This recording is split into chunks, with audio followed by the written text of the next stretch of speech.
improve your freediving by finning technique with these 7 Pilates exercises. So I'm going to take a look at the basic technique and then walk you through 7 exercises that may help your finning. Bi-fin kicking technique does differ with the type of fins you have, whether they're long, short, soft blades or stiff blades, or angle of the foot pocket will affect the style. So let's just assume you have long fins and there's sort of a medium to soft stiffness.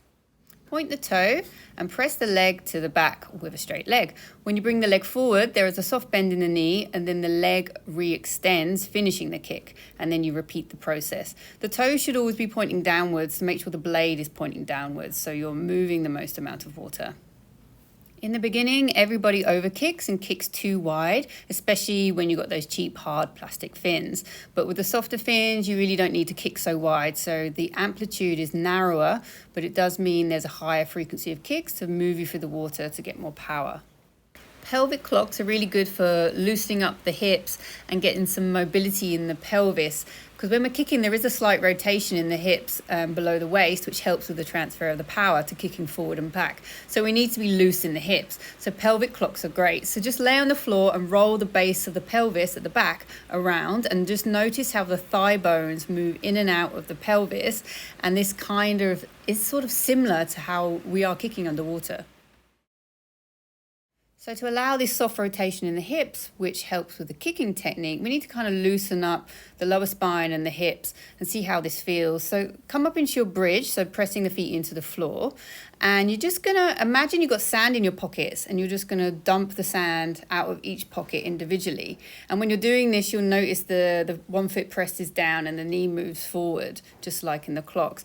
But then you'll sequentially lower the spine down and repeat the process. So what we're doing is mobilizing the spine and getting some more movement up there all the time whilst the shoulders are pressed into the floor and the backs of the arms. So you can just get to feel that sort of isolation below the rib cage of the pelvis and thighs working in unison. So come down to your side lying position and make sure your hips are stacked on one another and you're in a comfortable position with your head. Use a cushion if you need to. And we're just going to hover the leg and keep the knee bent. And we're just going to move and isolate the hip and the thigh in space. So imagine you're swinging like a garden gate, open and closed. Now straighten the leg out in front of you, keep the toe pointed, and take the leg back as far as you can without losing that nice stacked feeling of the hips. And we'll just reach out, and this is to get length and just to feel the leg alignment. And then we can switch directions, so lengthen from behind and bring the leg straight to the front. And when you're reaching that leg behind, we really want to feel that hip flexor stretching. And just repeat this movement 6 to 8 times on each leg. So laying on your back, feet planted into the floor, you're going to come up into a higher bridge now, so the backs of the shoulders will be off. Press the arms into the floor. You're going to lengthen one leg up, and you're going to press down. You're going to keep the leg long and the toe pointed. You want to keep the hips lifted so you feel that stretch in the hip flexor. And you want to really feel that foot pressing into the floor so your glutes are activating. We're going to train a nice straight leg here and just thinking length, like you're trying to create a little arch with the foot. So do that 6 to 8 times on each leg. One of the most common mistakes I see is students not finishing the kick to the back or having a straight enough leg or bending the knee too soon. So this exercise is going to help add some embodiment to this. So laying on the floor, you're just going to turn one foot and you're going to press the heel away and feel the back of the leg straightening. Keep that leg hovered and point the toe and lift. So you're really accessing all the glutes and the back line of the legs there, and you're lifting with a straight leg, pressing the pelvis into the floor.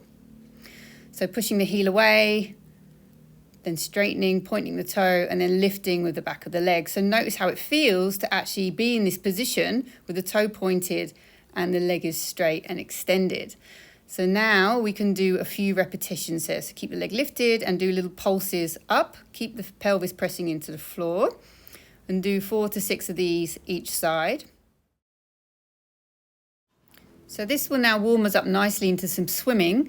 So opposite arm to opposite legs. And you're just going to, one at a time, lift both off the floor, keeping the core pressing into the floor, and then we can float both sides up and we do oppositional swimming. So imagine the legs are nice and long, your arms are reaching forward, and this is great for the back and the back line and just using those cross slings, and then push back into a child pose.